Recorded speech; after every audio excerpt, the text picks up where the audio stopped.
Let's go back to our slide on indirect practices and talk about what are these indirect practices. So just want to point out the image here, right? So we are not engaging with the pain directly.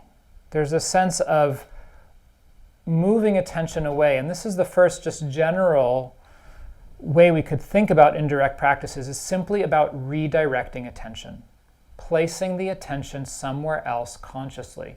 So this could include things like putting on some music, having something to eat, touching your skin lightly and creating a pleasant sensation. In general, what we're looking for is a sensory experience that is either neutral in affect or pleasant, somewhere in the body or outside of the body in the other physical senses. So get some rosemary and crush it and smell the rosemary. Put on music, look at something really intense and beautiful. Anything that will capture the attention for a few moments and hold it will provide relief from the pain, because the mind can't be aware of two things in the same moment. It seems like we are. It seems like you're seeing me and hearing me at the same time. But as mindfulness deepens and we look more closely, what we see is it's like a film. There are all of these moments of experience that are happening that the mind puts together. It's like taking a stick that's on fire and moving it very quickly in a circle. It looks like a circle, but it's just moving very quickly.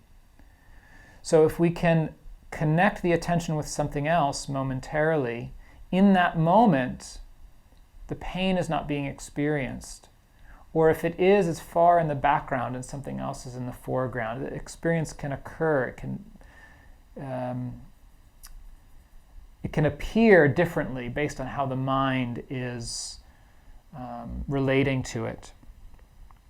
So one way of redirecting attention is through the practice of orienting. Orienting means connecting to our environment through our senses. This is something that all mammals do to know that they're safe.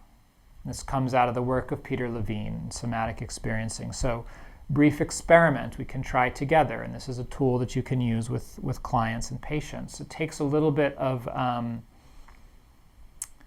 kind of like suspending disbelief and really giving it a try for it to work, because it sounds quite odd at first. So this wouldn't necessarily be my go-to first intervention, but once you learn it, it can be quite supportive. So just right now, I want to invite you to let your eyes look away from the screen and to take in visually the space where you are as if you were here for the first time. And let your whole head and neck get involved. Really look around and let your eyes go wherever they want to go. Notice different colors, shapes, different qualities of light.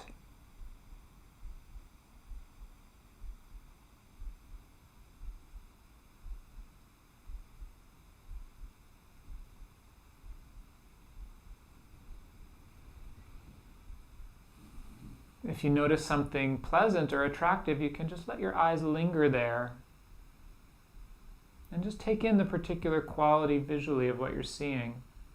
The shape, the line, changing color from one part to another.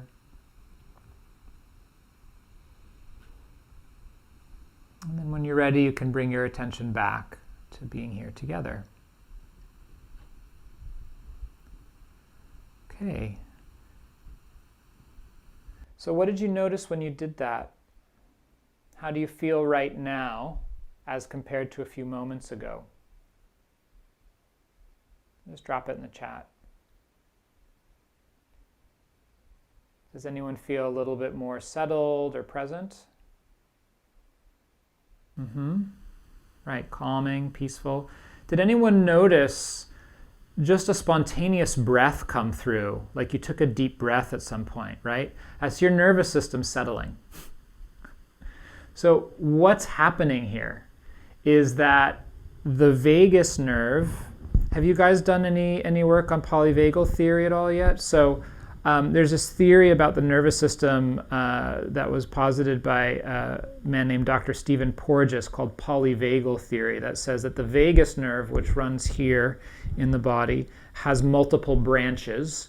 There's the dorsal vagal, which is at the back of the body, and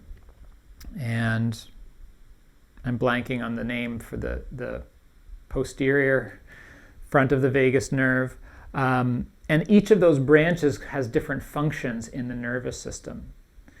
Essentially, the vagus nerve innervates the eyes, the head, the neck. All of those muscles are connected to the vagus nerve. And this is a neural architecture we share with all mammals. It's not unique to humans. And when we engage the muscles of the head, the neck, the eyes, in a relaxed and curious way, not like this, that's going to freak you out, in a relaxed and curious way, it sends a hardwired signal to the nervous system.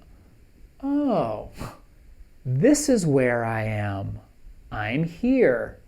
We're safe. There are no predators trying to eat me. There's no one threatening me, right? We live in this world of anxiety and threat psychologically in the modern world, where the pressure of time and demands and, status and role and success and health insurance are constantly like blaring internally. We can use the relative safety of a physical environment to register that in our nervous system.